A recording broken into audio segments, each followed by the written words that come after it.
장지영 박사님을 큰 박수로 모시도록 하겠습니다.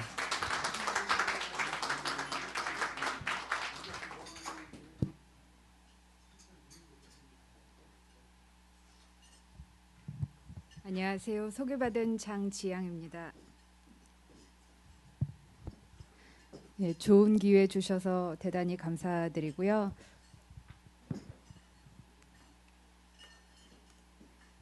제게 한 45분이 주어진 걸로 아는데 최대한 재밌으면서도 빨리 진행을 하도록 하겠습니다. 오늘 제 발표 제목은 이스라엘-이란 관계의 변화와 전망이지만, 그러니까 아시다시피 중동이라는 곳이 뭐 이스라엘-이란만의 싸움이 아니라 뭐 이란이 이스라엘을 상대로 저항의 축이라고 하는 대리 조직을 만들어서 간접 무슨 그림자 전쟁을 한다라고 하는데, 그 저항의 축도 이란이 아닌 서로 다른 아랍 5개국에 이렇게 흩어져 있거든요. 그래서 제 발표의 처음 시작을 도대체 중동을 어떻게 봐야 되는지, 중동이 굉장히 복잡하다고들 하시거든요. 저도 정말 괴롭습니다. 너무 복잡해서.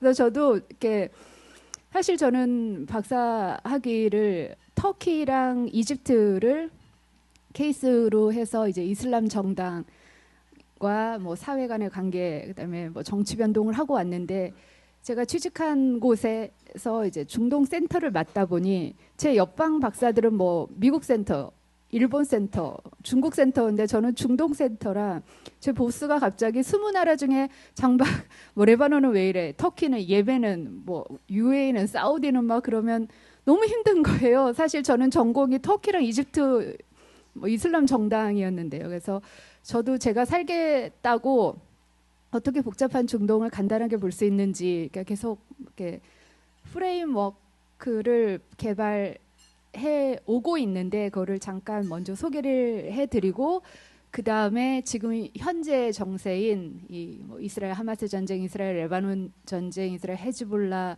그리고 이스라엘과 이란 관계가 어떻게 되는지를 간단히 말씀드리고자 합니다. 뭐 중동이 어떤 곳인지를 말씀을 드려야 되니까 간단한 뭐 인트로인데요. 사실 저는 중동에 대해서 얘기를 하면서 중동은 이런 곳이고 이런 사람들이 살고 있고 종교 분포는 이렇다라고 말씀을 드리지만 절대 외우지 말라고 마시라고 말씀을 드려요. 그러니까 중동이 역사도 너무 복잡하고 지금 현재 정세도 복잡한데 이런 것까지 머리에 넣으시려고 하면은 약간 이렇게 막 싫거든요. 그리고 제가 구글이나 네이버 찾으면 유튜브 찾아도 다 나오니까 절대 외우지 마시고 그냥 이렇다, 그냥 느낌적으로만 우선 아시라고 제가 간단히 소개를 드리자면, 저는 중동을 20개 나라로 한정을 합니다. 좀 더 넓게 보는 사람은 뭐 수단을 넣기도 하는데 저는 수단은 안 넣어도 큰 문제는 없다라고 생각을 하고요. 서로 다른 5개 민족이 살고 있고 쿠르드족만 자신의 독립국가가 없습니다. 아랍 쪽이 가장 많은 국가 수를 차지하고 있는 다수민족이고요. 제가 한번 이렇게 불러보자면요, 나라 이름을 제가 다루는 나라입니다. 보스가 저를 괴롭힐 때 왜 여기 왜 이래 할 때 늘 등장하는 튀니지, 이집트, 팔레스타인 자치정부, 이라크, 알제리, 레바논, 사우디, UAE, 카타르, 바레인, 오만, 쿠웨이트, 요르단, 모로코, 시리아, 리비아, 예멘의 다수민족이 아랍 민족이고요. 투르크족은 튀르키예, 터키의 다수민족, 페르시아족은 이란, 유대족은 이스라엘의 다수민족. 이스라엘에 유대족만 있는 거는 아니고 아랍 민족도 20%가 있습니다. 20%. 그다음에 쿠르드족은 튀르키예, 이란, 이라크, 시리아의 소수민족입니다. 이스라엘을 제외하고는 무슬림 다수 국가이지만 같은 무슬림인데도 순니 시아로 나눠서 열심히 싸웁니다. 사실 저더러 중동에서 지금 갈등의 축이 뭐 유대교 대 무슬림이냐라고 묻는다면 저는 아니라고 말씀을 드리고, 오히려 순니 시아의 갈등이 훨씬 더 매섭고 심각합니다.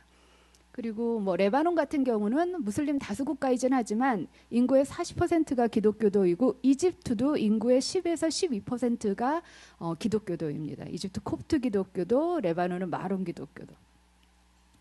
그리고 많이 아시겠지만 중동에서 8개 국가가 아직도 왕이 실질적으로 지배를 합니다. 스웨덴, 영국 왕이 아니라 진짜 모든 것을 결정하는 곳이 흔히 아시는 걸프 산유 왕정 6개국 더하기 모로코, 요르단에서 왕이 실질적으로 지배를 하고요.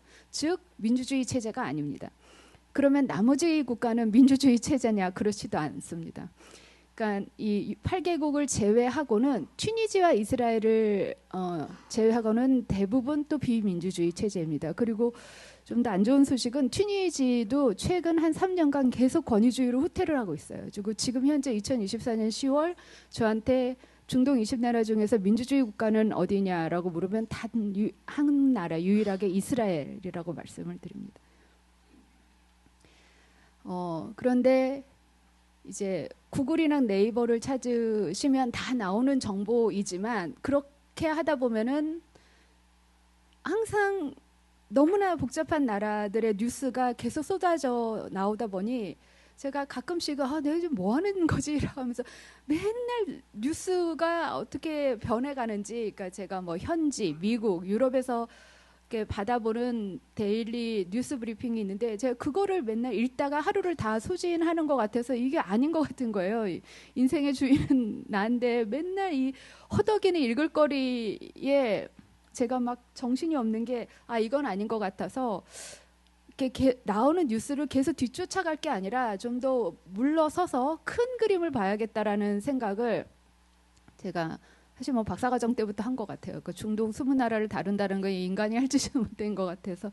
그래서 이 과감히 네이버나 구글에 나오는 정보는 그냥 포기를 하고, 그러니까 궁금하면 찾아보면 되지 그걸 내가 늘 머릿속에 넣을 수는 없기 때문에 그거와는 달리 저만의 무슨 이렇게 분석 툴은 있어야겠다. 그래서 중동이 어떤 곳인지 또 언제든 어디선가 뭔가 터질 텐데 그럴 때는 제 툴 키트 박스에서 딱 꺼내서 이거를 적용해서 보자라고 해서 제가 생각해낸 것이 중동 20나라를 그러니까 뭐 GDP, 군사력, 뭐 영토, 인구수가 아닌 국가 역량으로 좀 나눠보자.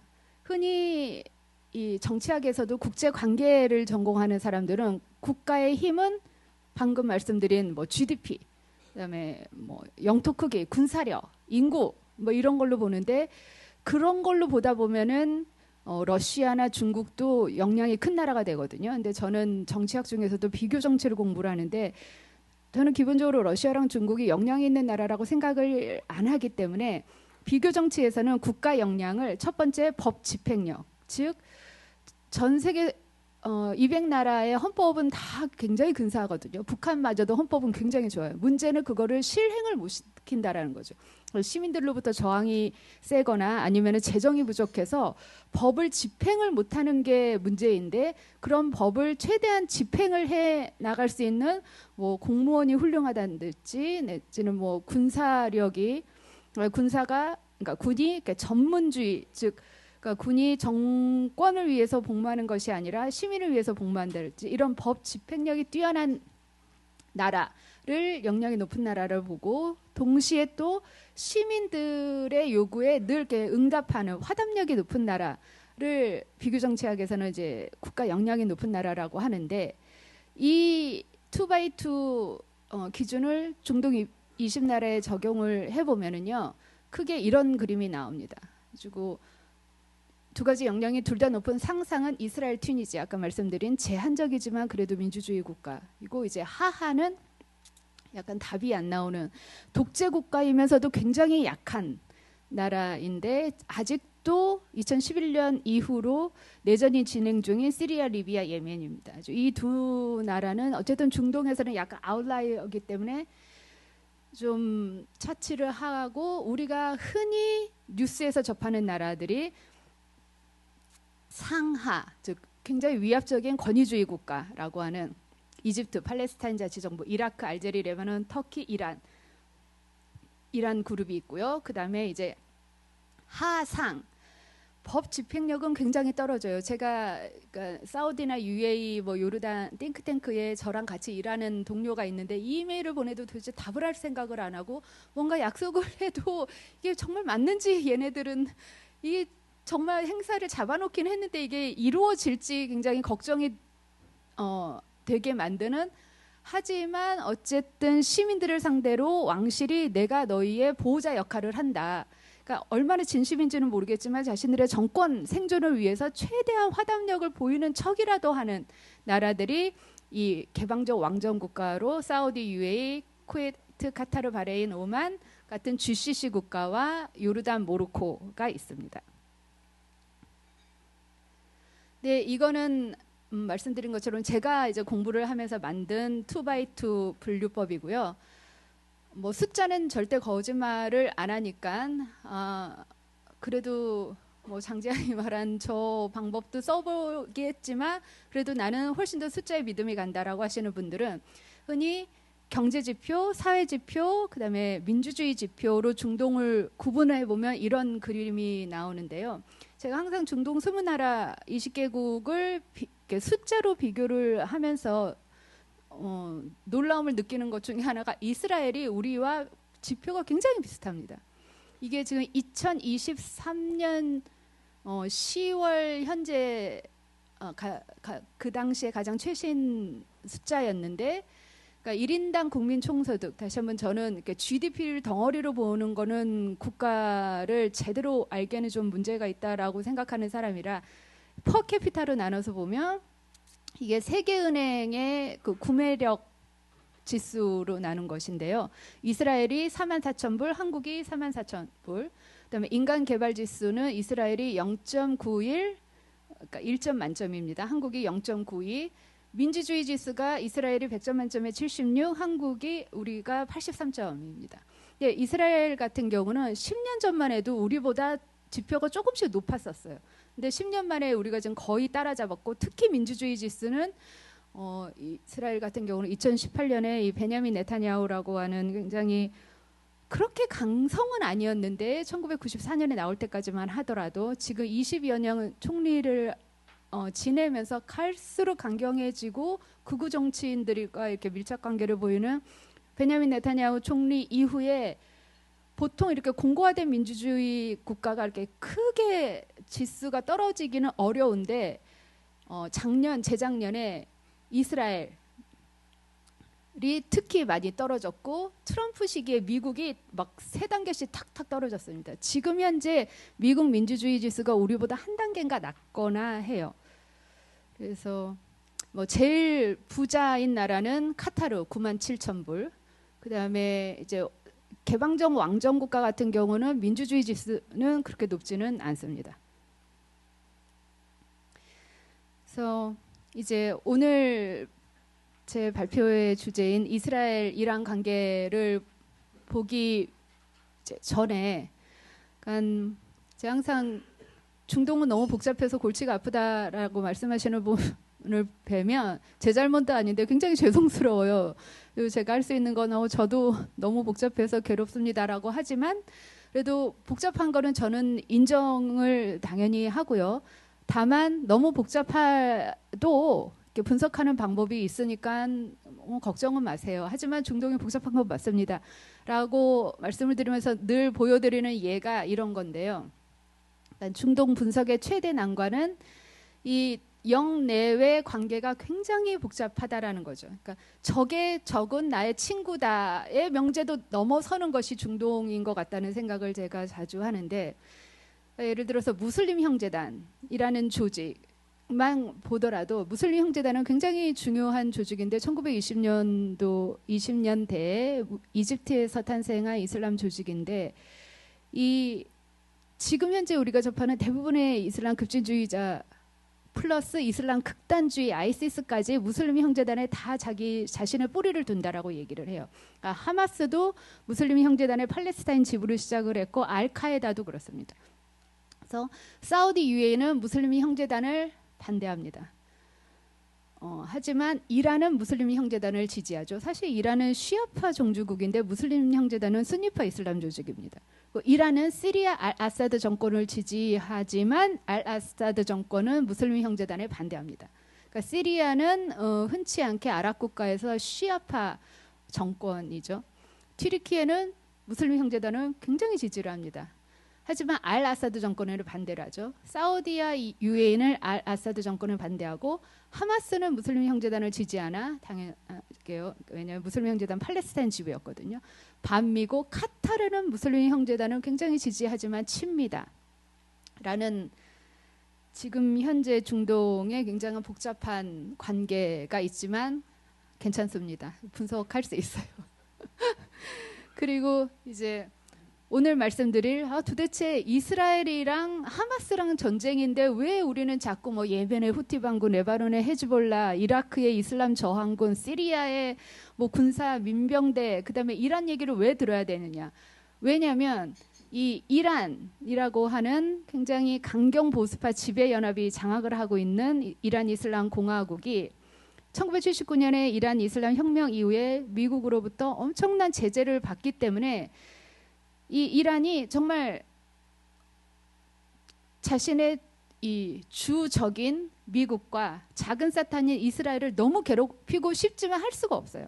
그러니까 저도 이란 출장을 여러 번 다녀왔는데 이란에 가서 제발 국내선 비행기 타지 말라라는 얘기가 나오는 것이 1979년 이후로 그러니까 이란의 대부분의 비행기는 1979년 이전, 1979년에서 그냥 멈춘 비행기들이에요. 국내선 비행기를 타면 천정을 보면 막 전선들이 다 보이고요, 옆에도요. 그런데 제가 한 2번 타봤는데 뭐 아직까지 이런 항공기 큰 사고는 없는 걸로 알지만 세상의 모든 사고는 다 그때가 첫 번째이니까.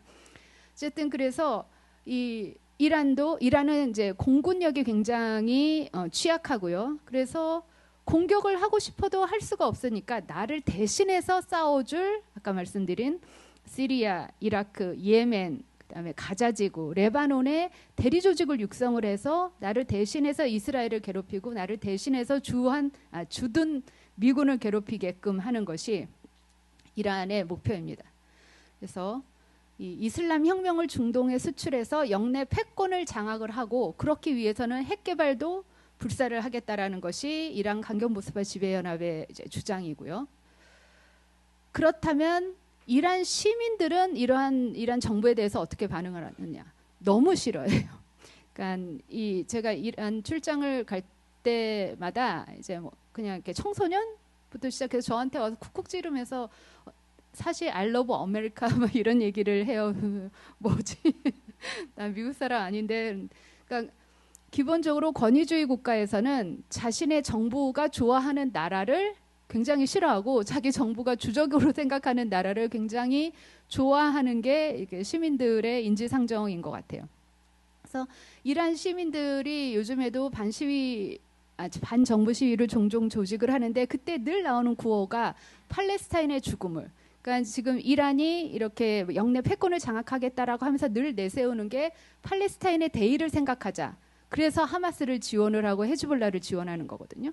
그래서 팔레스타인의 죽음을, 가자지구 반대, 레바논 반대, 시리아 말고 우리를 생각해라, 뭐 이슬람은 아랍에나 돌려줘라 등의 구호가 늘상 나오고 있는 것이 지금 중동에서 이스라엘 하마스, 이스라엘 헤즈볼라 전쟁이 일어나지만 사실은 이게 이스라엘과 이란의 전쟁이구나 하는데 이제 뭐 이해하시는데 도움이 될 것 같습니다. 그래서 보통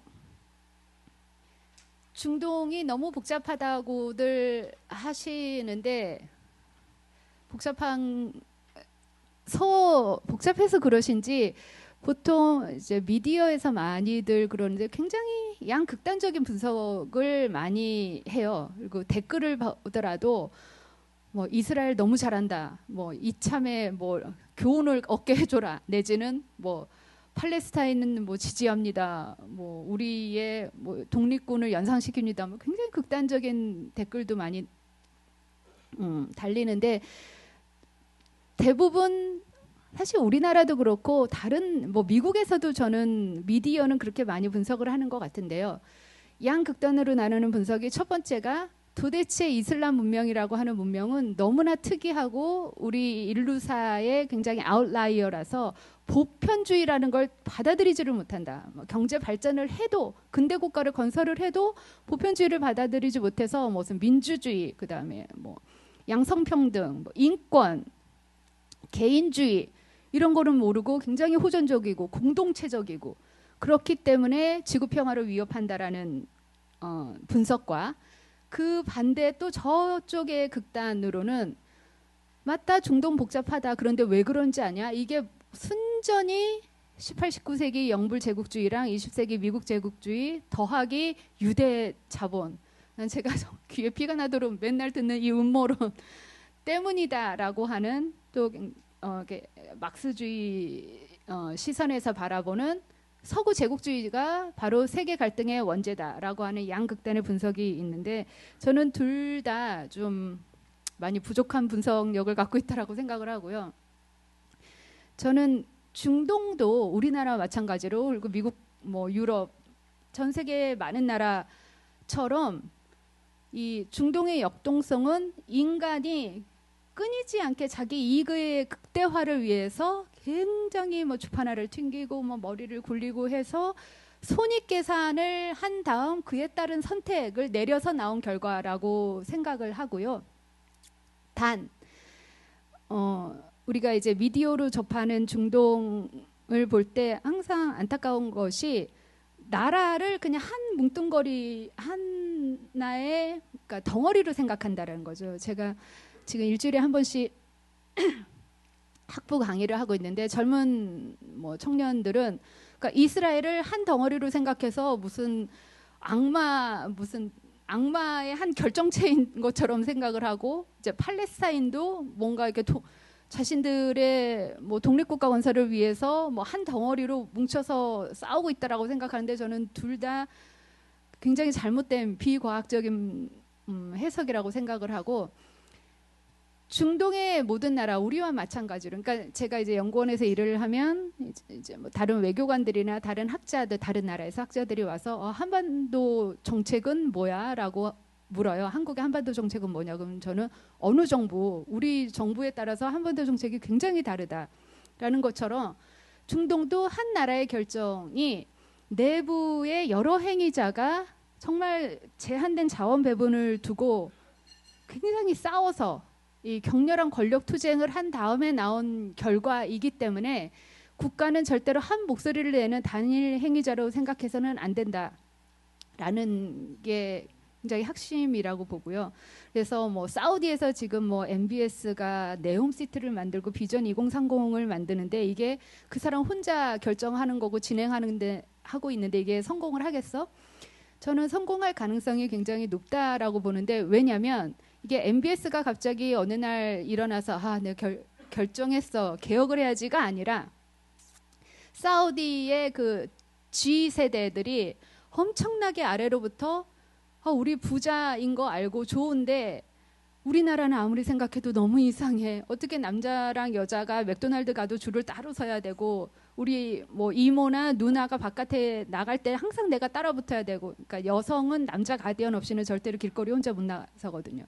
그 길거리에 뭐 종교 경찰이 있다마는 이렇게 지팡이 들고 회초리 들고 다니면서 여성 복장에 대해서 막 지적하고 뭐 내가 여자친구랑 같이 콘서트를 가서 같이 앉을 수도 있고 여자는 축구장에도 못 들어가고 운전도 못 하고 영화관에도 못 가고 이런 게 너무 말이 안 된다라는 그 G세대, MZ세대로부터의 개혁 요구가 아래서부터 굉장히 강력하게 압박으로 다가오니까 왕실은 제일 중요한 게 정권을 생존시켜야 되는 거거든요. 안정적으로. 그래서 정권 생존을 위해서 어쩔 수 없이 내린 생존 전략이기 때문에 그래서 저는 사우디 왕실의 그 생존을 염두에 둔 것이 지금 이 비전 2030이기 때문에 굉장히 열심히 정말 뭐 나라를 개혁시키고 싶은 마음이 얼마나 있는지는 모르겠으나 정권을 생존시키겠다라는 마음은 굉장히 강하기 때문에 최선을 다할 거다라고 생각을 하고요. 말씀드린 것처럼 이스라엘도 젊은 친구들이 무슨 뭐 이스라엘이 제노사이드를 지금 팔레스타인을 향해서 펼치고 있고 막 이런 말도 안 된다라고 얘기를 하지만 제가 항상 하는 얘기가 너희만큼 네타냐후를 싫어하는 이스라엘 시민들이 굉장히 많다. 그리고 요즘 이스라엘 전시 내각에서도 국방부 장관이랑 네타냐후 총리랑 맨날 싸우거든요. 그러니까 그 국방부 장관이 하마스를 섬멸하는 거는 그냥 이론적으로 물리적으로 불가능하다. 그러니까 빨리 인질 생환 협상을 해라라고 하간 저는 둘이 싸우는 모습을 너무 많이 봐서 그런 것처럼 이제 이스라엘도 물론 안보 포퓰리즘을 선동하는 이스라엘 우파도 있지만 동시에 팔레스타인과의 공존을 주장하는 중도연합도 당연히 아주 많은 포션으로 존재를 하고요. 팔레스타인도 역시 서한 지역을 통치하는 파타흐라고 하는 팔레스타인 자치정부가 있고요. 굉장히 부패합니다. 왜냐하면 정부의 재정을 다 이렇게 인도주의 지원금으로 충당하다 보니 부패하지 않을 수가 없을 것 같아요. 그 다음에 또 동시에 가자지구를 지배하는 이슬람 급진주의라는 하마스가 있고 둘은 정말로 많이 싸웁니다. 저는 하마스가 이스라엘을 자신들의 주적으로 생각을 하겠지만 이스라엘 못지않게 싫어하는 조직이 같은 팔레스타인 형제인 파타흐입니다. 이들은 무력 충돌도 많이 했고요. 서로 총질하고도 많이 싸웠었어요. 그 다음에 이제 터키 같은 경우는 요즘에 에르도안이 집권을 20년 넘게 하면서 터키의 민주주의가 추락을 하고 있고 권위주의로 후퇴를 하고 있고 튀르키예의 21세기 술탄이다라고 얘기를 하지만 그러면서 터키 전체를 굉장히 권위주의 체제의 결정체인 양 말을 하지만 저는 터키의 시민사회만큼 정말 수준이 높은 시민사회가 없다라고 생각을 하거든요. 그래서 1인 체제에서 분투하는 반정부 야권 연합이 굉장히 강력한 존재로 이렇게 자리매김을 하고 있고요.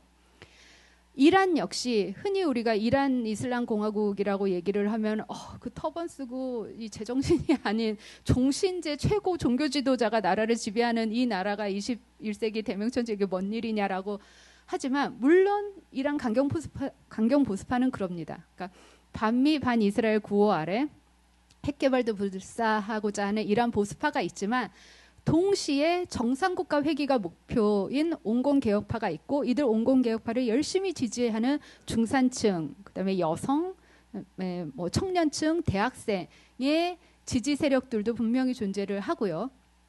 또 마지막으로 제가 또 많이 듣는 질문 중에 하나가 도대체 미국의 중동 정책은 뭐냐라는 질문인데 우리나라 보수 진보처럼 미국 공화당과 민주당의 중동 정책은 굉장히 달라요. 그래서 이 미국의 중동 정책도 좀 구분을 해서 봐야 된다. 한 나라는 절대로 같은 목소리를 내는 그런 온전 지파체가 아니다라는 말씀이고요. 제가 이렇게 천천히 말을 하면 안 되는데요. 그럼에도 불구하고 제가 이제 중동의 모든 중요한 행위자들도 합리적 선택을 해서 자신의 이익의 극대화를 따라서 굉장히 경제적으로 판단을 한다라고 얘기를 하고 나서도 제 자신도 그런데 왜 이렇게 중동은 혼란하지? 이게 말이 되나?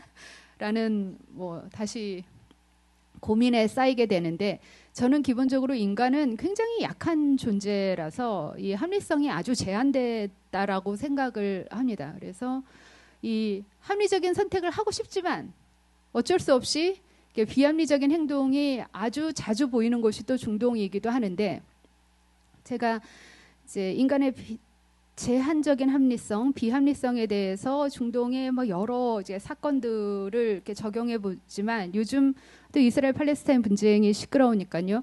그러니까 이스라엘 팔레스타인 분쟁에서 보여주는 제한적인 합리성의 모습이 바로 오슬로 평화협정에서 나타난 특히 이스라엘의 문제가 아닐까라는 생각이 듭니다. 오슬로 평화협정이 1993년 벌써 정말 오래전 일인데 그때 제가 대학원 뭐 첫 학기인가 그랬는데 잘은 몰랐지만 진짜 이제 불행 끝 행복 시작, 이스라엘 팔레스타인 분쟁이 해결됐다라고 하면서 뭐 진짜 다들 축배를 들자 이런 분위기였었어요. 오슬로 평화협정의 내용이 뭐냐면 이스라엘은 현대 전후를 통해서 점령한 땅, 즉 가자 지구랑 서한 지구를 팔레스타인에게 돌려주고 대신 팔레스타인은 더 이상 자살폭탄 테러 안 한다. 그래서 영토와 평화의 교환을 통한 공존이었는데요. 그냥 간단하게 말씀을 드리자면 어디서 먼저 어긋났냐면 이스라엘 사람들이 영토를 돌려준 다음에 그 다음에 자신들이 되돌려 받았던 평화에 그렇게 만족을 하지 못했어요. 사실 이스라엘과 오슬로 평화협정을 체결한 측은 이 파타흐라고 하는 팔레스타인 자치정부였기 때문에 하마스는 완전히 소외가 됐거든요. 하마스가 자기네는 이스라엘 인정하지 않겠다라고 했어요. 그래서 이 둘만의 이제 평화협정을 체결을 하니 하마스는 그때 어떻게 반응을 했냐면 더 자살폭탄 테러를 하기는 했어요. 그럼에도 불구하고 이제 평화협정 체결 당사자들이 이스라엘 시민에게 하마스가 지금 소외가 돼서 자살폭탄 테러를 하고 있지만 괜찮을 거다.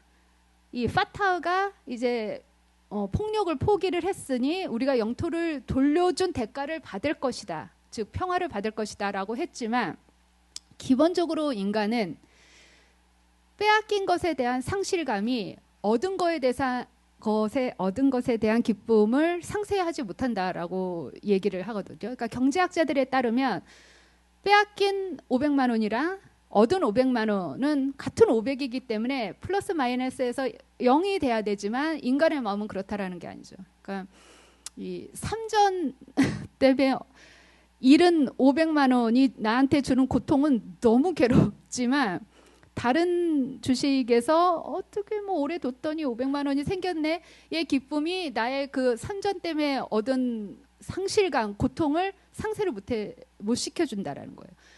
결국 500만 원을 잃었지만 500만 원을 얻어서 내 잔고는 0이 돼서 큰 문제는 없어야 되는데 인간 마음은 그렇게 그냥 숫자로 이렇게 바뀔 수가 없다라는 거죠. 그래서 이 오슬로 평화협정도 인간이 뭔가를 잃기 시작했을 때는 굉장히 비합리적이 되고 그리고 그럴 때는 굉장히 무모하게 리스크를 테이킹해버리는 이런 손실 회피 편향을 보인다라는 것을 좀 놓친 것이 아니냐라고 굉장히 재미없는 정치학자들이 얘기를 많이 하기는 합니다. 그리고 이제 뭐 중동에 대해서 또 말씀들을 많이 하실 때 중동은 너무 복잡한 곳이라서 그런지 갑자기 너무 황당하고 엉뚱한 사건들이 펑펑 터진다. 도대체 왜 그러느냐. 갑자기 26년, 38년 동안 안정적으로 보이던 장기 독재 정권이 한 달 만에 뭐 비폭력 평화 시위대 앞에서 무너져 버리고 2011년도에 4개 장기 독재 국가에서 독재자들이 그냥 한 달 만에 모든 걸 다 포기해 버렸거든요. 그리고 2021년도에 탈레반이 재집권할 때도 그러니까 제가 이 탈레반이 완전히 재집권을 하기 5일 전에 미국발 라디오에서 지방에서 탈레반 반군들이 갑자기 집결을 해서 자꾸 카불을 향해서 진격을 하기 시작한다 라는 얘기를 듣자마자 5일 만에 이게 완전 재집권을 했거든요. 그래서 도대체 중동 이슬람 세계는 또 뭐가 문제야라고 하시는데 이거는 중동 이슬람 세계 문제가 아니라 기본적으로 독재 정권 그다음에 권위주의 정권에서 나타나는 뭐 일반적인 현상인 것 같은데요. 왜냐하면 독재는 체제 특성상 위에서 아래로부터 엄청나게 언론 통제를 하는데 언론 통제를 하다 보니 제대로 된 정확한 여론이 돌아다닐 수가 없거든요. 그래서 심지어는 이 독재자나 독재 정권의 엘리트마저도 사람들이 자기네를 얼마나 싫어하는지 착각을 하기 시작한다는 거예요. 왜냐하면 하도 언론 통제를 오랫동안 하고 있었으니까. 그래서 표면적으로 안정을 유지하는 것 같았지만 사실 아래에서는 계속 이렇게 불만이 들끓고 있었는데 그거를 아무도 몰랐다는 거죠. 엘리트도 모르고 독재자도 모르고 뭐 시민들도 몰랐었다라고 얘기를 하고요. 그래서 이 체제 유지를 위한 억압과 감시 기제가 굉장히 아이러니하게 체제의 몰락을 눈치챌 수 없도록 만들기 때문에 모든 독재는 갑자기 무너지는 거. 겁니다. 근데 사실은 우리가 몰랐을 뿐이지 아래는 모든 이렇게 조건이 충족이 되고 있었던 것이고, 그래서 뭐 이렇게 갑작스러운 몰락이 중동의 특징만은 아니고 권위주의 독재 체제의 특징이라고 말씀을 드리고 싶고요. 네, 그다음에 제가 중동에 대해서 말씀을 드릴 때, 그러니까 뭐 아까 말씀드린 MBS라고 하는 사우디 왕세자가 비전 2030을 하는데 그게 실패할 것 같아? 라고 뭐 하는 질문들도 정말 많이 접하는데 대부분 대답이 실패할 거다 안 할 거다 그냥 yes or no인데, 그럴 때일수록 몇 퍼센트 정도 그러니까 실패 확률이 몇 퍼센트일지 뭐 성공은 얼마나 될지 이렇게 딱 집어서 수량화로 하다 보면 중동도 좀 더 선명하고 명료하게 보일 수 있지 않을까, 이런 얘기를 많이 하고요. 자, 그래서 오늘의 주제로 들어가 보면 그러니까 이스라엘 이란 관계 및 중동 정세가 앞으로 어떻게 될 것이냐를 말씀드리자면, 저는 그렇게 비관적이지는 않습니다.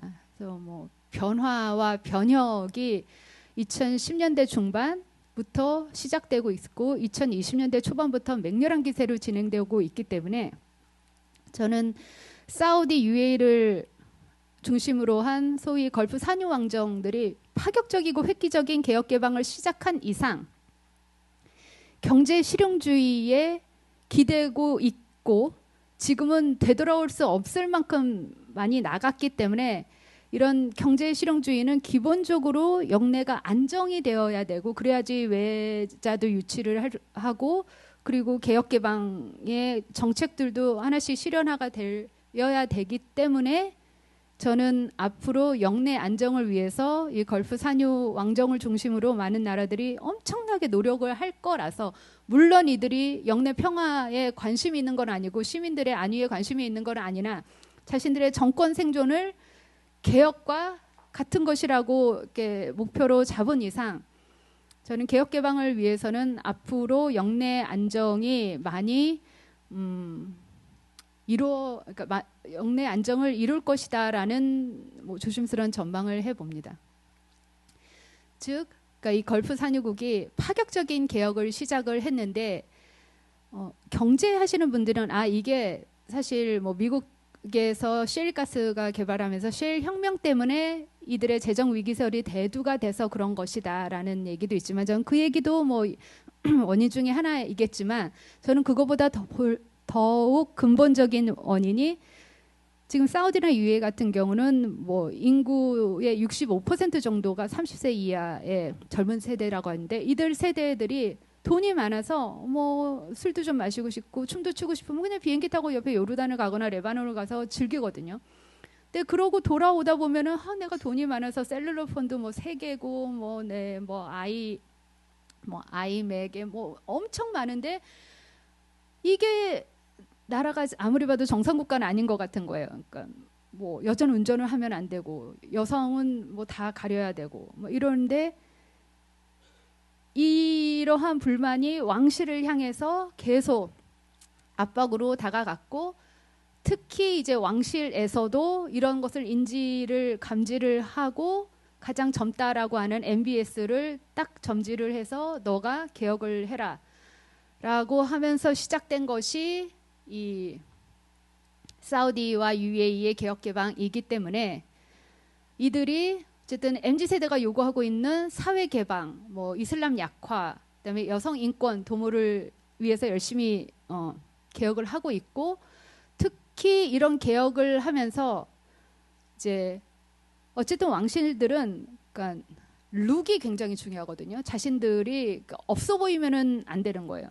그러니까 뭔가 우리가 이제 더 이상 오일 시대가 아니라 산업 다각화를 하고 외교 다변화를 하고 뭐 사회 다변화를 하는데, 하려면 굉장히 폼나게 해야 된다는 거죠. 왜냐하면 왕실은 권위나 이런 지위가 굉장히 중요한 나라라서, 그렇기 때문에 개혁 개방을 하면서도 특히 뭐 과학기술, 첨단기술, 활발한 세계화에 주목을 하면서 지금 개혁 개방을 하고 있고요.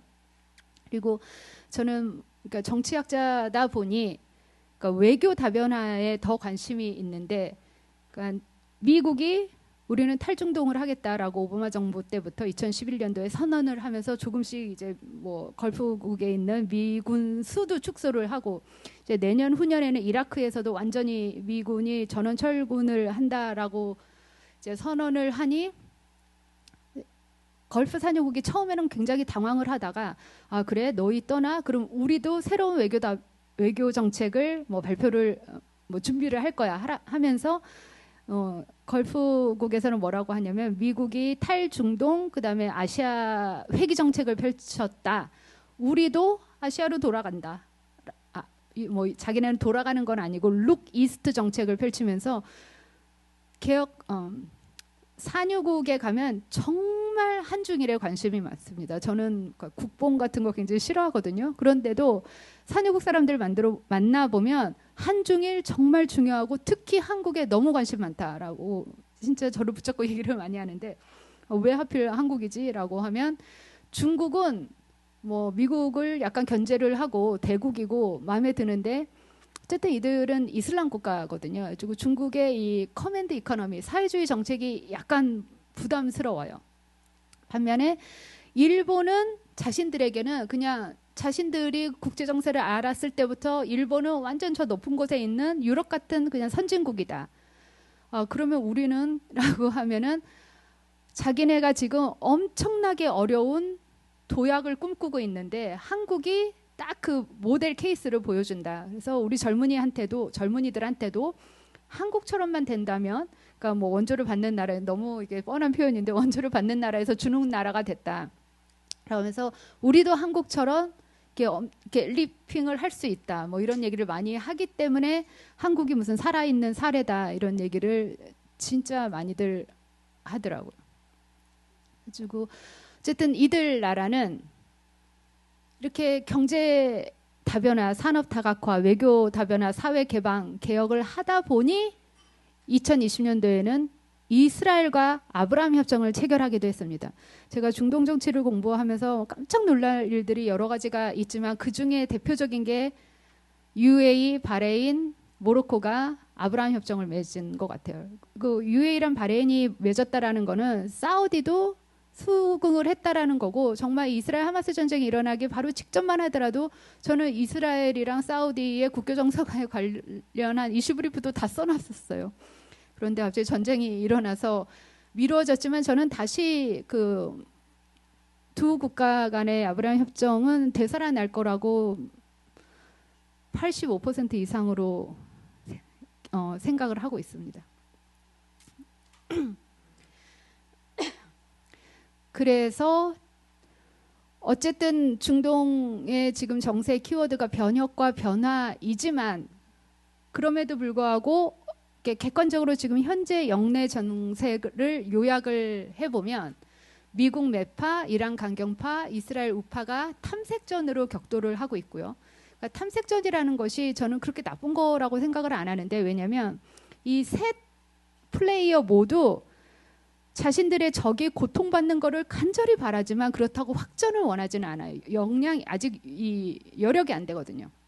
그래서 탐색전은 서로의 약한 부분이 어딘지를 파악을 하고 절대로 건드려서는 안 되는 부분이 어떤 거를 알아가는 이렇게 정보를 쌓아가는 과정이라서 뭐 근데 확전은 늘상 우발적으로 발생을 하기는 하지만 저는 탐색전이 그렇게 나쁘다라고는 생각은 안 하고요. 그리고 이제 미국의 가치와 러시아의 의리가 정면으로 대치를 하고 있고요. 그러니까 우리 무슨 안미 경중하는 것처럼 이 중동 국가들은 안보는 미국, 국내 안보는 러시아, 그리고 가끔 중국. 왜냐하면 미국은 안보를 담보를 해주지만 항상 세트로 인권 민주주의가 오죠. 굉장히 부담스러워해요. 다들 권위주의 국가니까요. 반면에 러시아는 묻지도 따지지도 않고 네가 이 뭐 국내 뭐 반정부 세력을 이렇게 뭐 탄압하고 싶어? 뭐든지 다 도와줄게. 게다가 이제 중국은 막 싼값으로 이 특수 감시 카메라 보안 다 준다라고 얘기를 하거든요. 그래서 이 러시아의 의리를 놓을 수가 없는 것이 이제 중동 중요국들의 뭐 생각이고요. 그래서 미국은 탈중동 전략을 선언한 다음에 신뢰도가 떨어지고 미국에 대한 공배액이 보이고 있고요. 그리고 시리아 내전에서 급부상한 러시아의 영향력과 이란의 입지가 점차 강화를 하고 있고요. 지금 러시아는 전쟁 때문에 약간 주춤을 하고 있지만요. 그리고 미중 경쟁 시대에 미국은 중동을 떠난다지만 중국은 미국이 떠난 중동의 틈새로 자꾸 파고들고 있고요. 그렇기 때문에 뭐 영내 반미 연대는 점점 강화가 되고 있고요.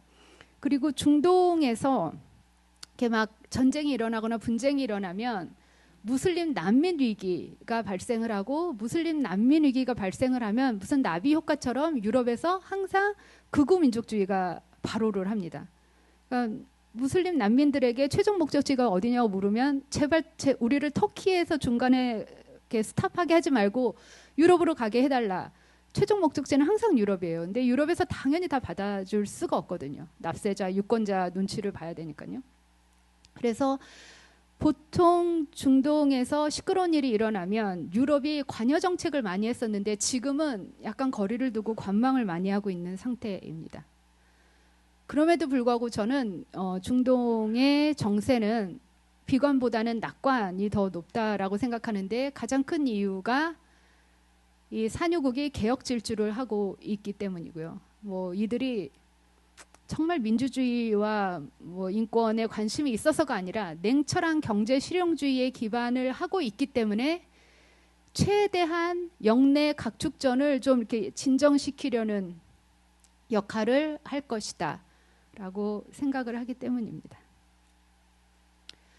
그다음에 이스라엘 하마스 전쟁을 지금 현재 어떤 상황인지 말씀을 드리자면요. 네타냐후 같은 경우는 11월에 자신의 절친 트럼프가 당선되기를 기대를 아주 한껏 하면서 계속 휴전을 미루고 자신의 정치 생명을 연장하고 있는 상황이고요.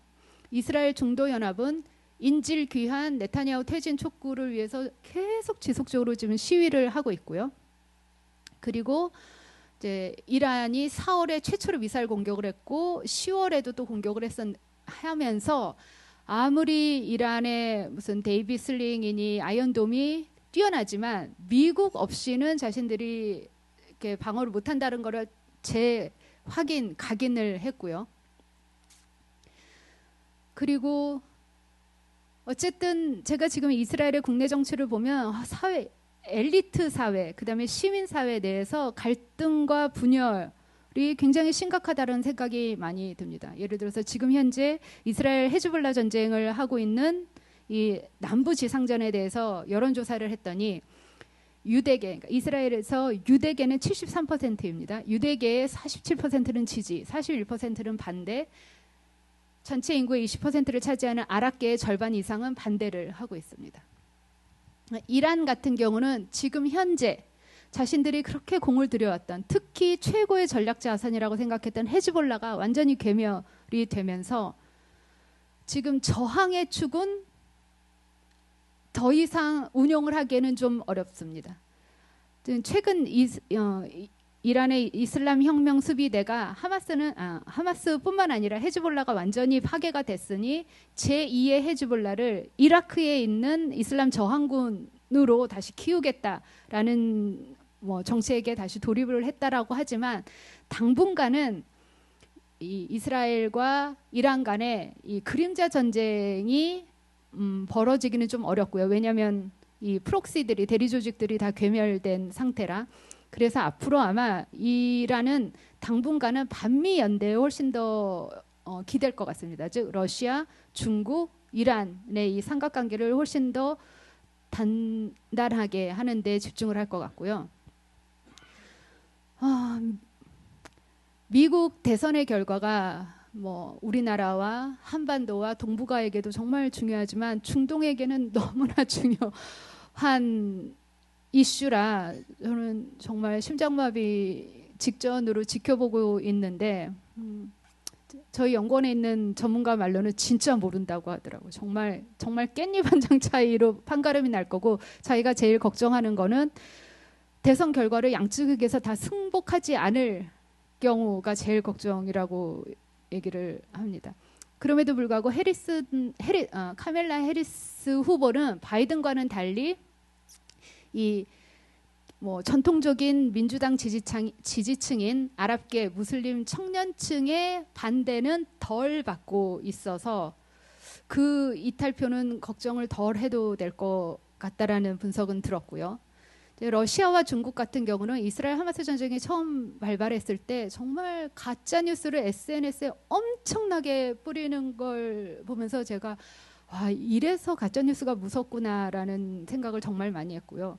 하지만 양국 모두 당연히 이 외교 군사적인 자원을 가용할 능력도 없고 의지도 없습니다. 그래서 마지막으로 2025년 중동 정세를 간략하게 전망을 해보자면요. 그러니까 전망에 앞서 올해 평가를 하자면 진짜 제가 올해 중동을 평가를 할 때 너무 무서워서 소리도 못 지르고 롤러코스터를 몇백 번을 탄 것 같다라는 얘기를 했는데, 그러니까 예를 들어서 이스라엘과 이란이 이제껏 그림자 전쟁, 대리 전쟁, 간접 전쟁은 많이 했지만 직접적으로 충돌한 건 정말 처음이거든요. 근데 이번에는 올해는 두 번이나 직접 충돌을 해서 정말 끊임없는 충돌이 일어났지만 그럼에도 불구하고 확전은 억제가 됐습니다. 그러니까 이스라엘과 이란의 무력 직접 충돌이 이 4월에 일어났을 때 전 정말 놀랐어요. 아, 드디어 아마겟돈의 문이 열리는가 했는데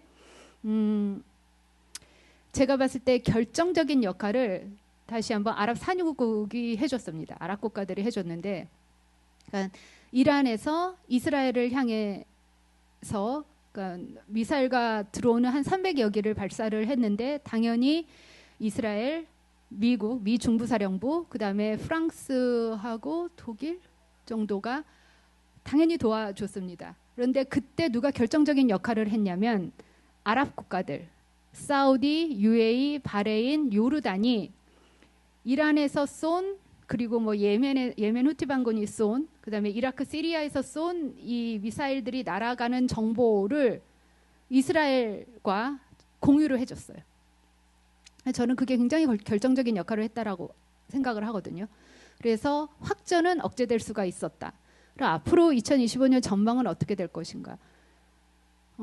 이스라엘이 정말 더 이상은 우리가 이렇게 추락한 평판으로 살 수가 없다. 이 영내 역학 관계가 완전히 잘못됐다라는 것을 지금 뒤집기 위해서 이 중동 영내 질서 리뉴얼을 위해서 열심히 공세를 벌이고 있고요. 그래서 특히 이스라엘이 대이란 전략 대조정을 통해서 다시는 우리가 억지력을 잃어서 이란과 이란의 대리 조직들이 우리를 뭐 공격을 하는, 그래서 뭐 시민들이 납치되고 살해당하는 일은 다시는 없도록 진짜 네버 어게인을 곱씹으면서 진짜 아주 무서운 공세 작전을 벌이고 있고, 그래서 하마스, 헤즈볼라가 거의 다 괴멸이 됐고 이란도 다시는 우리한테 미사일 쏴주지 말라라는 레슨을 확실하게 주고 있기 때문에 힘의 평판을 다시 쌓는 이 전략이 저는 성공적으로 어쨌든 중단기적으로는 되어가고 있다라고 생각을 하고요. 근데 문제는 이스라엘 시민들이, 그러니까 최근의 여론조사를 보면은 이스라엘 시민의 70% 이상이 네타냐후는 퇴진해야 된다라고 얘기를 하고 있습니다. 그렇기 때문에 이 국내 민주주의 회복 사이의 긴장 관계가 계속 이제 앞으로 지켜볼 만한 관전 포인트고요. 이란은 이제는 정면 대결을 하지 못하고 하마스나 헤즈볼라가 완전히 괴멸이 됐으니까 반미 연대, 특히 러시아, 중국에 더 의존을 할 테고요.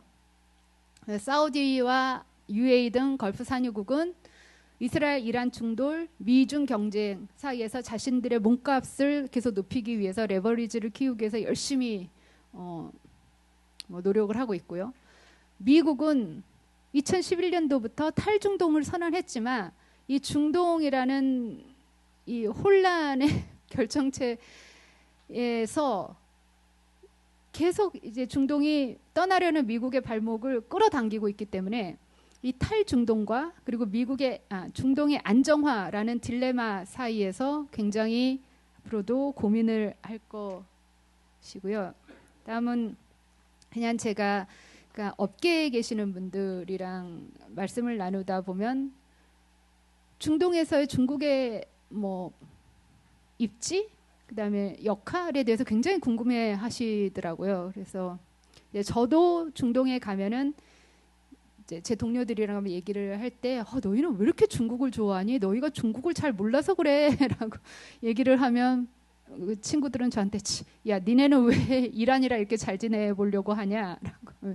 그 친구들은 대부분 산유국 친구들이라 니네들이 이란을 잘 몰라서 그래 막 이러면서 서로 그냥 티격태격을 하는데, 어쨌든 그 친구들이 이제 한반도 동북아 정세에 관심이 있으니 제가 이제 한국의 일반 시민들의 인식, 그러니까 미국과 중국에 대한 인식을 소개를 해요. 그러니까 아산연구원에서 저희 분기별로 여론조사를 하는데 당연히 한국의 대미국 인식은 굉장히 호의적이고 뭐 중국과는 비교가 어렵다라고 보여주면은 아랍은 굉장히 반대입니다. 아랍은 중국에 대해서 아주 우호적인데 그게 중국을 잘 몰라서 그러는 것 같다라는 게 제 결론이고요. 그러니까 중국은 어쨌든 새로운 행위자이고 내놓기로는 우리는 비정치적이고 내정 간섭 절대로 안 하고, 그러니까 권위주의 체제한테 제일 무서운 게 내정 간섭이거든요. 우리는 내정 간섭 안 하고 그리고 경제에만 관심이 있고 우리는 미국 별로 안 좋아하고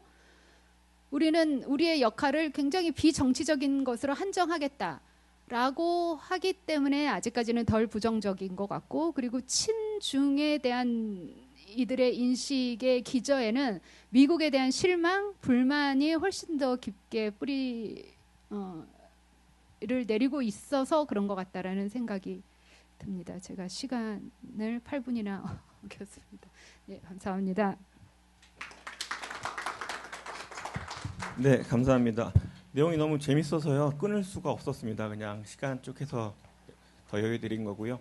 예, 질문이 많으실 것 같은데 그 시간이 많지 않지만 그래도 조금 여유를 가지고 질문 시간을 받도록 하겠습니다. 예, 질문하시면 손 들어주시면 될 것 같습니다. 네, 이봉훈 교수님. 저기 좀 단순하게 한번, 지금 일반적으로 전쟁이 일어나면 곧바로 따라 들어가는 게 방위산업이거든요. 시장 형성하는 게. 근데 병행으로 가죠. 근데 이 전쟁 이후는 또 건설로 복구 시장으로 이어지거든요.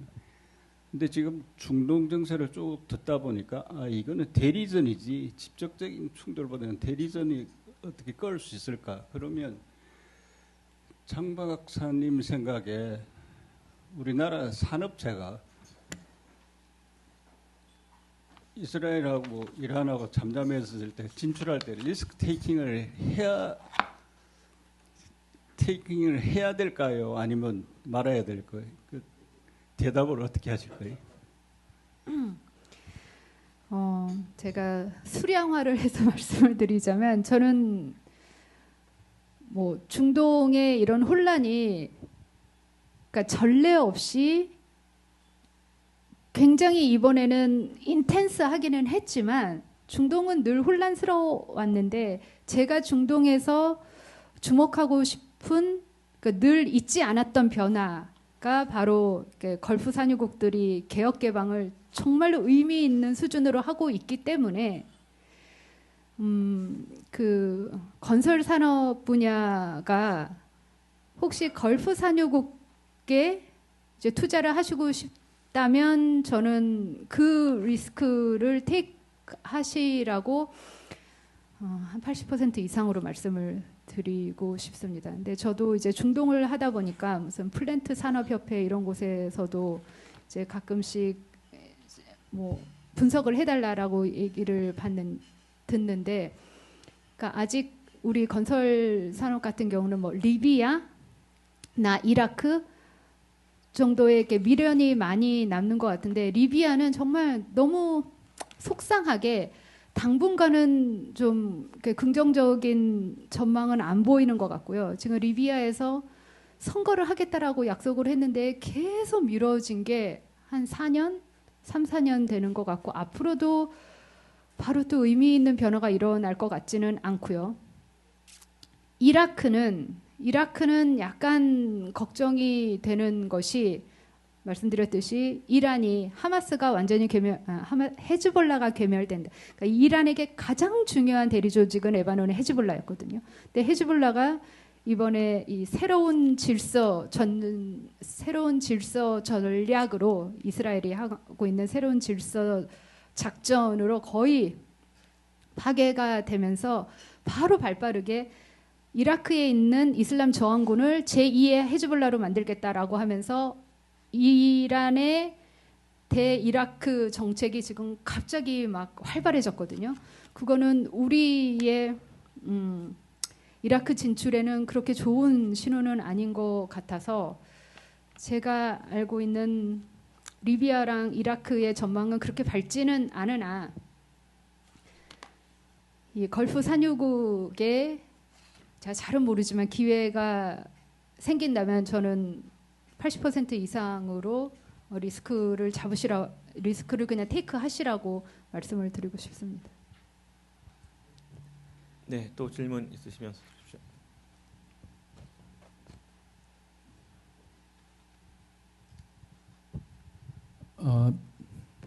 말씀 잘 들었습니다.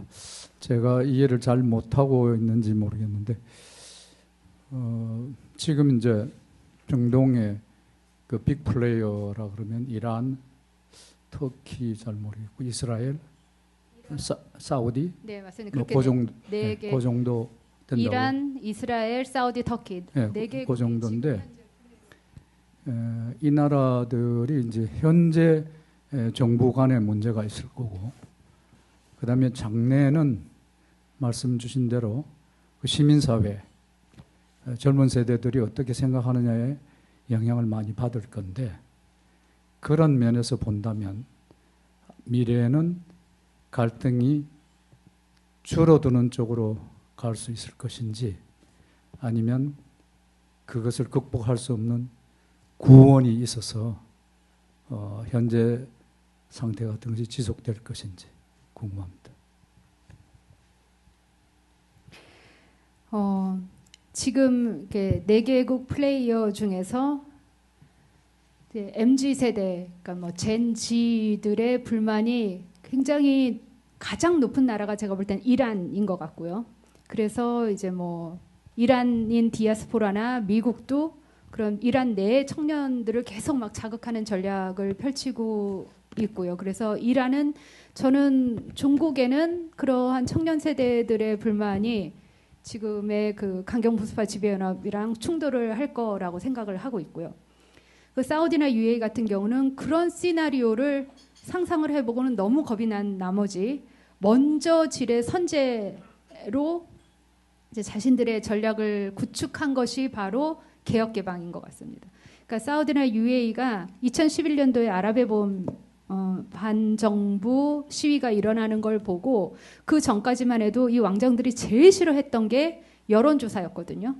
여론조사 해봤자 뭐 우리 별로 안 좋아한다고 나올 테고 그렇게 나오면 어떨 거냐라고 하면서 그러니까 외부 기관, 외국에서 특히 독일에서 그런 여론조사를 중동에서 많이 펼치는데 하는 거를 굉장히 싫어했었어요. 그런데 2011년대 이후에는 얘네들이 자기네들이 직접 나서서 아니 갑자기 있다가 당하느니 분위기가 어떤지는 좀 파악해보자라고 하면서 뭐 아랍 바로미터, 아랍 유스 오피니언 이런 거를 자기네들이 자체적으로 하기를 시작해요.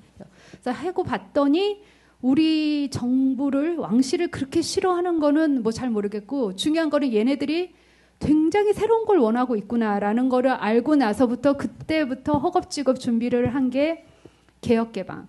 그러니까 소위 이제 정치학자들 중에 민주주의 이론가들이 볼 때는 이게 굉장히 반동적인 전략인 거죠. 그러니까 청년들이 민주주의를 먼저 주장하기에 앞서 먼저 이렇게 회유를 해버리는 게 정책이거든요. 그래서 지금 시작한 것이 개혁 개방, 특히 사회적인 개혁 개방도 하는 거고, 저는 그게 정권의 계산대로 성공적으로 가고 있다라고 생각이 듭니다. 왜냐하면 그러니까 2011년도부터 이제 UAE에서 엄청나게 아랍 청년들의 여론조사를 계속하면서 처음에는 이제 그러니까 아랍 16개국 청년들을 상대로 여론조사를 했을 때 이제 질문들이 굉장히 많아요. 퀘셔네어가 뭐 한 50가지 정도 되는데 그 중에 하나가 너희들이 만약에 이민을 간다면 어디로 가고 싶느냐. 그러니까 뭐 리비아에 있는 청년, 이집트에 있는 청년, 뭐 모로코에 있는 청년들한테 물어봤더니 하나같이 캐나다 아니면 독일, 그다음에 미국, 프랑스가 나왔는데 몇 년 지나고 나서 즉 UAE가 개혁개방 정책을 막 하고 나서 UAE가 항상 선두적으로 해왔거든요. 하고 나서 다시 물어봤더니 UAE가 1등이 됐어요. 그래가지고 지금 아랍 청년들이 가장 이민 가고 싶은 나라의 부동의 1위를 차지하고 있는 UAE 이 현상이 한 5년 전부터 계속 지속되고 있습니다. 그래서 이제 청년들이 그러니까 UAE가 그나마 아랍의 뭐 자존심을 챙겨주고 있다. 그리고 그 뒤를 이어서 이제 사우디도 계속 개혁 개방을 하고 있으니, 그러니까 뭐 민주주의 측면에서 본다면 이게 정권이 미리 알아서 그 회유를 하는, 그러니까 이 시민들을 약간 배부른 돼지로 만들어 버리는 거지만 저는 그 청년들한테 있어서는 그 기존보다는 그래도 나은 발전이라고 생각을 합니다. 예, 또 질문. 예, 김종호 회장님.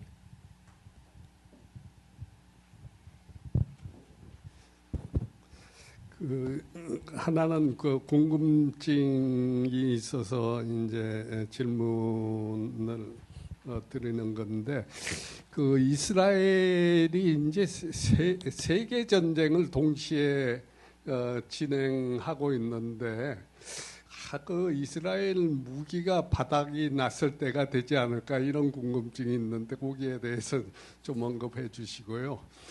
저희가 건설 산업 입장에서는 이란이 굉장히 큰 시장이거든요. 인구도 많고 자원도 풍부하고 그런데 지금 당장은 미국이라든가 사우디 여러 가지 상황 때문에 힘들겠지만 씨앗은 좀 뿌려야 된다고 생각하는데 이란 건설 시장의 접근 전략에 대해서 좀 말씀을 해주시면 좋겠습니다.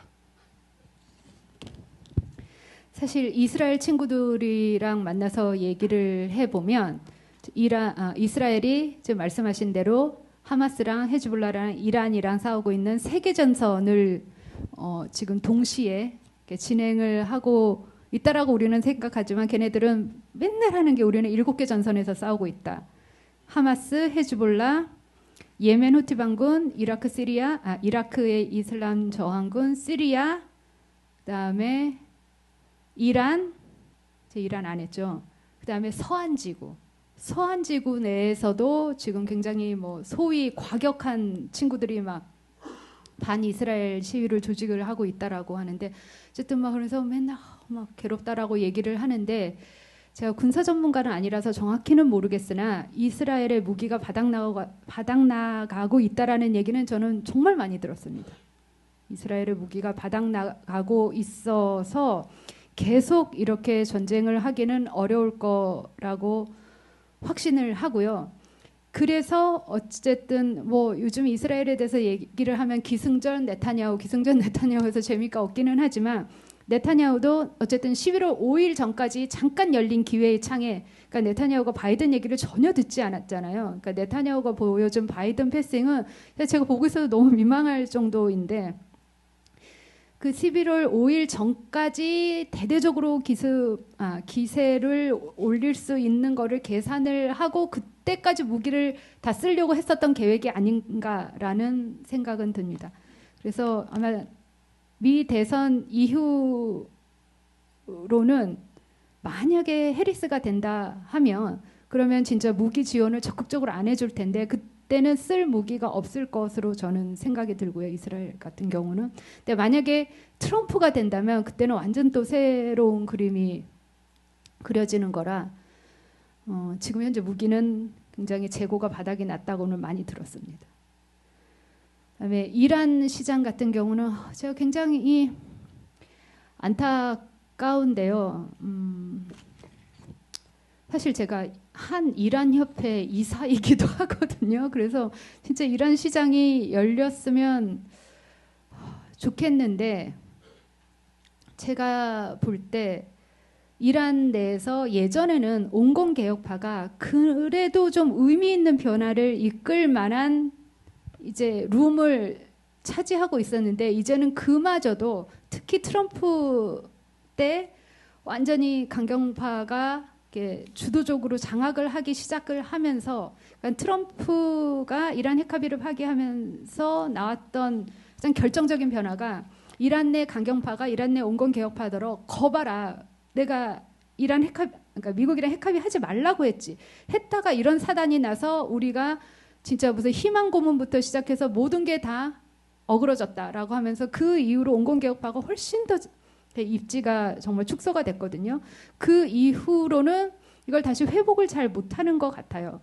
그럼에도 이번에 이제 페제시키안이 대통령이 되면서 아 온건 개혁파가 그래도 죽지는 않았나 정도이지 여전히 온건 개혁파가 뭔가 예전의 핫하미 시절처럼 변화를 불러일으킬 만한 가능성은 저는 예전보다는 굉장히 낮다라고 생각을 해서요.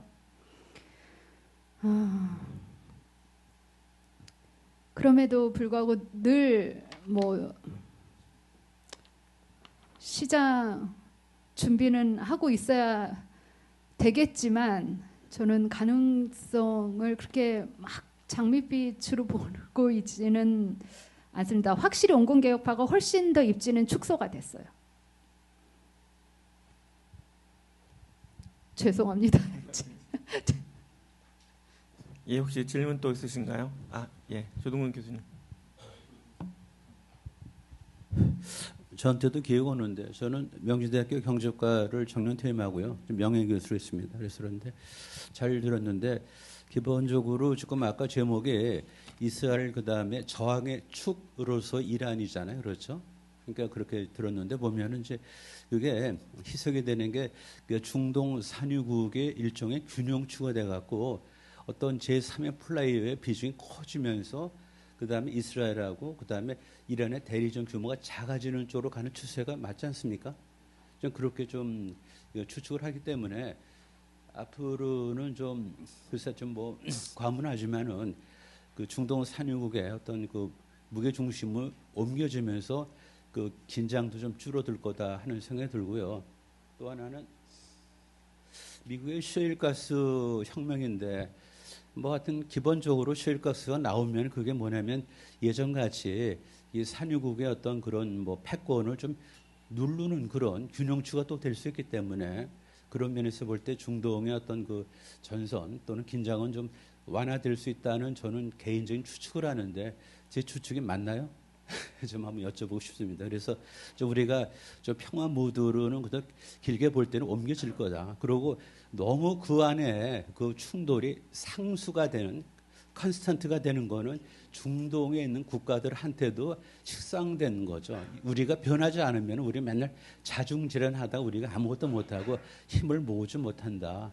그러니까 사실은 산유국이 힘을 가지면서 말리는 쪽이 그것이 우리가 지향해야 될 정치 방향이다 하는 것에 대해서 동의율이 좀 더 커지는 게 아닌가 하는 생각도 조심스럽게 들고요. 네, 그렇습니다. 네. 네, 맞는 말씀이세요. 네. 예, 그 오늘은 토론 시간 조금 여유 있게 가졌는데요. 그래도 시간이 이제 많이 지된 것 같습니다. 좋은 강연 해주신 장미양 세차님께 큰 박수 부탁드립니다.